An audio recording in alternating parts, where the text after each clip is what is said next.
4 men, 3 men, 2 men, 1 man and his dog Spot went to Overdue. Chelsea. I swear to God, they have been the benches have been singing "One Man Went to Mo" for the entire break. Isn't that right, lads? It's been deafening. Yeah, they have. I mean, we're exhausted from that. Brilliant stuff. Welcome back. I am Stanford Chidge, and you are watching, or even listening, if you're lucky enough, to the Chelsea Fancast. And we are now going to start talking about the Basel game from last Wednesday, which, of course, was in our first match in the Champions League, a competition that we have been known to do fairly well in, apart from last year when we comprehensively embarrassed ourselves. Now, the team for Wednesday night was a little, I'd say a little surprising, to be honest. I mean, Cech was in goal, obviously, that was fair enough. Branagh, Cahill and Ashley Cole were in defence, and Louise made an appearance, which was kind of nice to see. Van Ginkel made his, or Van Ginkel. It's Van Ginkel, isn't it, Ross? He made his debut, and I was delighted to see that. We had Lamps back in partnering him in midfield, and we had Will.I.Am, him of the famous song from Walter Otten, made his debut as well. I do call him Will.I.Am. I do as well, actually. It's actually hard not to for some reason. Anyway, here's Willian, Oscar and Hazard in midfield. No Mata again. And Eto up front. Interesting team, as I said. Delighted to see Willian and delighted to see Van Ginkel make their debuts. I was up for that. Now, in terms of the actual match stats, though, it was a very interesting little period for Chelsea. I mean, we should have really buried them, I felt. Although Basel, I have to say, are a fairly decent team. They've had some good results against some decent teams, not least Man United last year. But I think after what happened in the semi-final of the Europa League last year, I was expecting better. But we had 4 shots on target. They had 3. We had, including that fantastic Oscar shot that hit the bar, which if it had gone in would have been stunning. We had some 8 shots off target to their 3, including Hazard's absolute mong of a shot into the upper Matthew Harding stand. 9 corners for us, 2 for them. We were offside 3 times. They were offside once. We had 56% possession. They had 44%. Yada, yada, yada. The bottom line is, I just felt that we had absolutely no composure in attack, Pablo, and also no composure in defence in the second half. Is that a fairly good summation of the game? Yeah, I mean, as the game went on, you kind of just got this feeling that they were going to score, and then once they scored 1, you kind of just got this feeling that they were going to score again. Score! I didn't. When we get 1, they'll get more. I think it was a bit like that, wasn't it? Anyway. Yeah, I didn't have a clear view at all of either of their goals because I was in the first row in the opposite corner on the other side of the stadium. So well, I mean, I was in a weird position too because normally I'm up in the gods and obviously with the gods in the legendary stand that is Gate 17. But I was in shed lower with the real people on Wednesday. In fact, I was. Were you standing up? I was for a lot of it, but I'm a bit old, so I have to sit down now and again. Paul Crowder was saying we were not naff, we'll say, against Basel. We just couldn't defend when it counted. Eto didn't do well in their corner. Cech didn't cover himself in glory either. And their first was just ball watching from front to back. No, thanks, Paul. We'll all go home now because we don't need to analyse the game anymore. That's quite good, actually. Because you've summed it up. But as I was saying, until I was rudely interrupted by both Darren Mantle and the legend that is Paul Crowder. Actually, that's a great. You've reminded me. Paul Crowder, for those that don't know, apart from being brilliant and proper Chelsea, downright lovely, is also a film director, friend of the show, been on several times, and he's got a film coming out called, I think Paul will correct me if I'm wrong on there, but I think it's called One. It's called One, isn't it? As in, Obi one goal Mikel. But Paul has got a film coming out called One, which is all about Formula One. Yeah, it's very much like the film Rush, but this is a documentary rather than a drama. And I saw a screening of it whilst it was kind of halfway through production a couple of years ago, and it was brilliant. So he's coming over to London from LA for that in a few weeks' time. But he's going to come and be on the podcast, which will be great to have him on as a guest. But even more exciting, he's going to let us show the trailer to the film, which hasn't even been released yet. How about that? That is decent. How about that? I have seen the trailer, and it is brilliant. I don't know why I bother. I just don't know why I bother. Daniel Classen has I tease that up as an exclusive. Oh, well, I've seen the trailer. It is brilliant. I can't wait. I don't understand this. You might better, Chidge. Paul says, no Aussie accent on the real James Hunt. Do you know what that means? Yeah, because I suspect the accent is because the actor's Australian.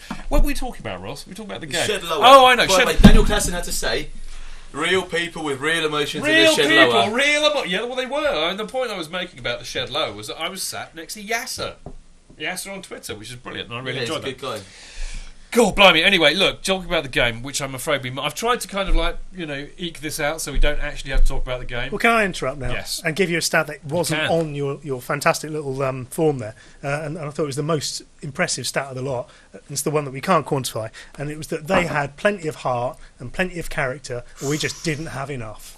And I think that this. Why, Dan? Though? Well, Why? I think this feeds in something else, particularly when Lampard left the pitch, and we were playing without Lampard, without Terry, and those are the times that.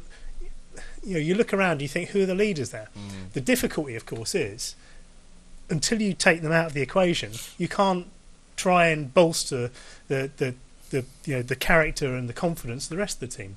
You've got that dilemma: do you keep them in and do you milk their presence, or do you actually try things without them?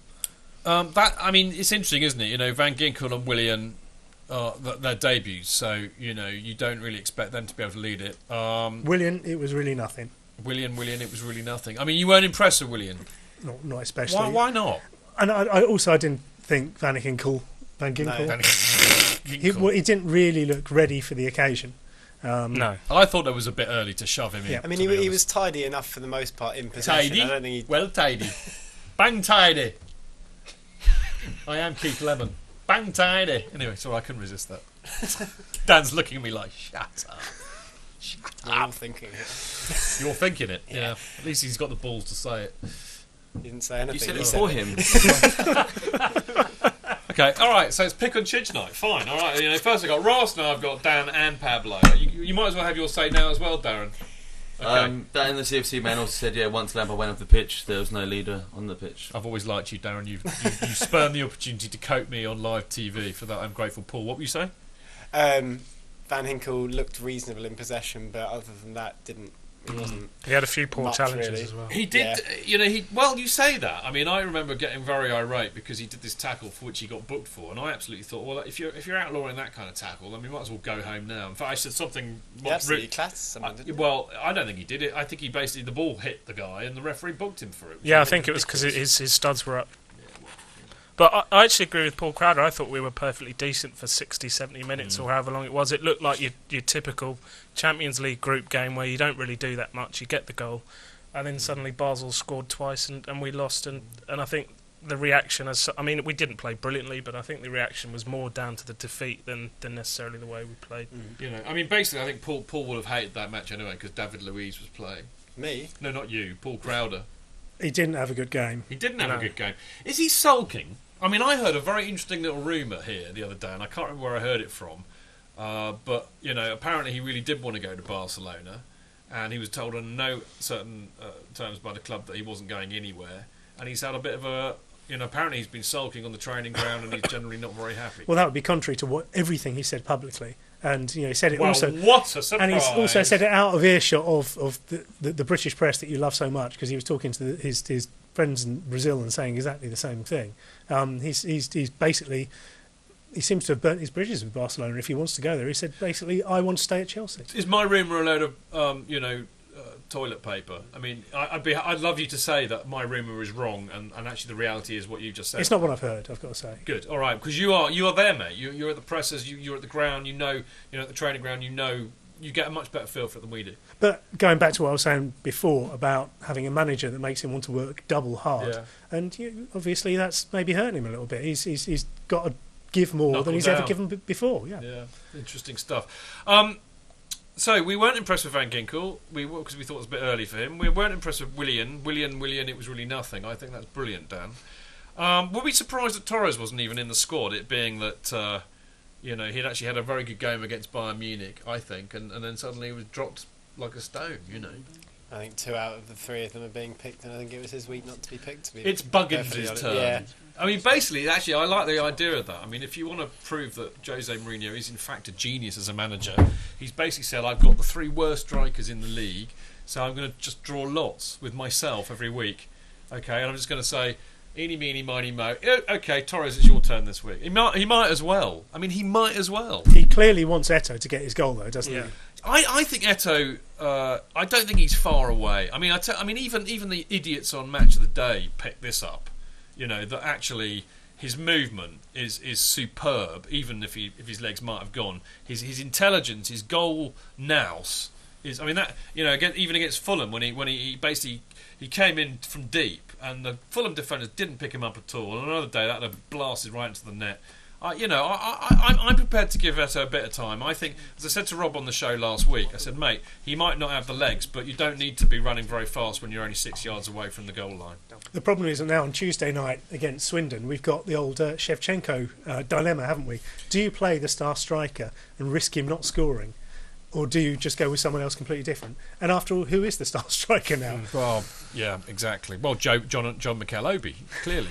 He's our star striker.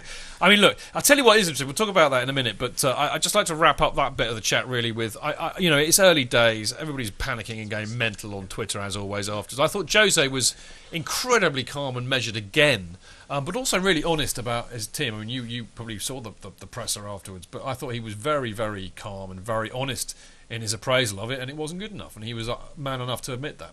And he took the rap for it, even though I think the players should take a lot of the blame. Yeah? Yep. Yeah, okay.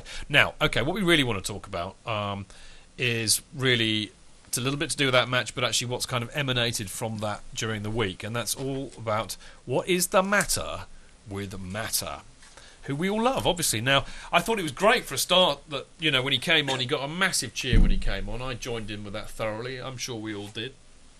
But the mean-spirited amongst Chelsea supporters, who I would hesitate to say are Chelsea supporters, would say, well, it's interesting that we conceded 2 goals when Mata came on to play.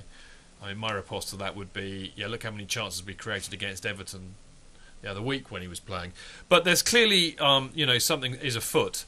Rob alluded to it last week on the show, and Jose's actually come out this week and said that actually, look, Oscar is my preferred number 10, and if Mata wants to play, then he's going to have to adapt his game to how I want them to play, which I suspect means tracking back and not giving the ball away, and he'll also have to play on the right because Oscar's my number 10.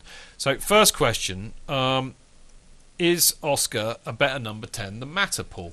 That wasn't the question I was about to answer. But but that's the one I'm asking. No, I don't think he is at the minute. I think he may well become so. Yeah, but I think he's got the potential. He was so ineffective when he played out wide last year. Yeah. Whereas Mata Although he plays out wide for Brazil as well sometimes. Yeah, and he's not as effective as he is when he's in the middle. But whereas Mata has shown that he is capable of doing things on the wings and more so than Oscar has. I think the issue is basically he wants Mata to play on the right because he's the only left-footed player he's got. Yeah. And to play on the right in a Mourinho team, you do need to do the tracking back, and that's as simple as that for me, really. It's very interesting. What do you think, Ross? Well, one thing I'd point out is when Mata first came and AVB was in charge, he was playing. AVB was playing 4-3-3. Mata was out wide on the left a lot of the time, and we were conceding goals down that flank. So he runs out wide, he cuts inside when Mata on the ball. Exactly. So I think for Jose's style of play, he wants Mata to do a bit more defensive work, and I'm actually worried because I'm not. Some of that is instinct. It's not all down to just tracking back and filling into your position. So a little worried, but I think we'll see. Do you think it's fair that he has to adapt, Darren? I suppose so, because you don't build a team around a player, and Mourinho is very set in his ways, and Mourinho knows what he wants, and I don't know. It is Jose's style. Yeah, some places. I mean, it happened with Joe Cole, didn't it? I mean, Joe Cole, a player that I absolutely adored, and was so happy when he came to the club, and he was, Mr. Show Pony, fancy tricks. And then, Mourinho comes in, and I remember very famously, and he absolutely coated him off after that game, where he was man of the match. Yeah, the media thought it was a joke when he said about, I've told Joe Cole, like he said, I don't know if you remember exactly what he said, Dan, but he said something about being disappointed in Joe Cole, and everyone laughed. And he said, I'm being serious. He's not playing for the team, he's playing for himself. He just scored a winning goal, I think. Yeah. Well, he was clearly the man of the match. I think it was Liverpool, wasn't it? Yeah, I think it was 1-0. Yeah. But Joe Cole was quite a lot younger. Actually, hang on, I need to see my David Coleman moment. Yeah, I've just had that confirmed. It was, in fact, Liverpool, so I was right. I always wanted to do that. Anyway, sorry, Dan, go on. On Mata, I was going to say that basically, how long has Mata been with us now? Is it 2 years? 2 years. 2 years, and under the 27 managers he's had at Chelsea in that period. He's had how many? 27. Are you sure that's not? It's more than that, isn't it? Actually, there might have been a couple more. He's had a very, very free role, hasn't he? He's moved around a lot. I mean, people have said he's played on the left a bit, he's played on the right a bit, he's played in the middle, and basically Jose doesn't have room for free range eggs. Oh, that is quality. That is absolute quality. I like that. I've got a thing that I wanted to make a point of with this, which I was saying to whoever would listen in the pub afterwards, obviously. But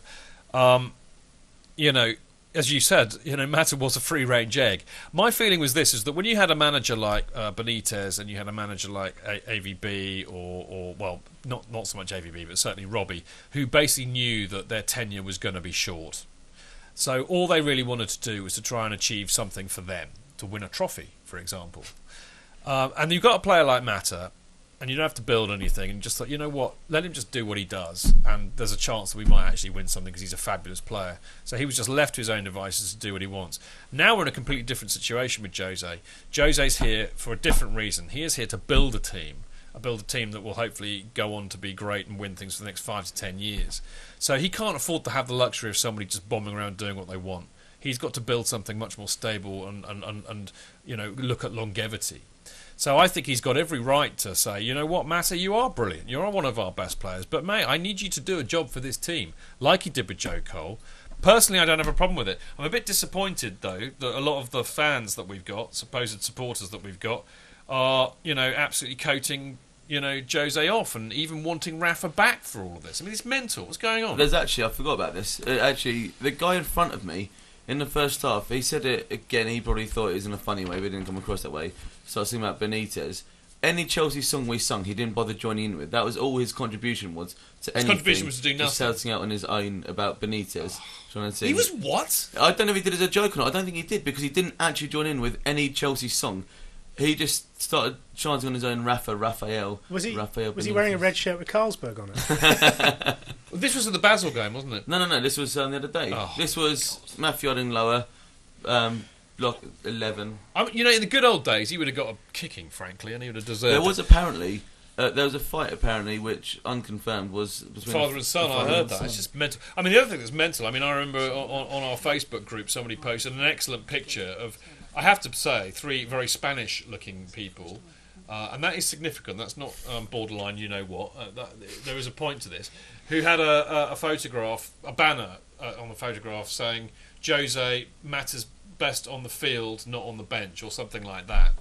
And I just thought, nearly every Chelsea supporter wanted Jose to be at the club, and didn't want Rafa to be at the club. And now we've got him. Back him. Trust this guy. Maybe they thought he was more likely to listen to their tactical advice. We don't How see... many coaching badges and trophies do they exactly. want? No one sees what goes on at training. No one sees... As said by Gary, he's pointing. Yes, that was one of your quotes, Gary. Absolutely right. Thank you, Gaffer, for that. Sorry, Gary. I don't believe that anyone here goes to Cobham daily to see what the players do. No one really has that opinion like Jose does. Yeah. We don't know what how he trains, and B, how Jose thinks he fits in a side. I think the bottom line is, let's kick Mongs out of modern football. And secondly, you got to trust Jose and support him. I mean, you wanted him back. Leave him alone. Let him do his job. But the other thing is, no player. I get a bit peed off with this player lust. No player is bigger than the club. Actually, no manager is bigger than the club. The club is bigger than all of them, and we have to support and back that. Now, very annoyingly, we have to leave that there, but that was quite fun. After the break, it is time for If You Don't Ask, You Don't Get benches.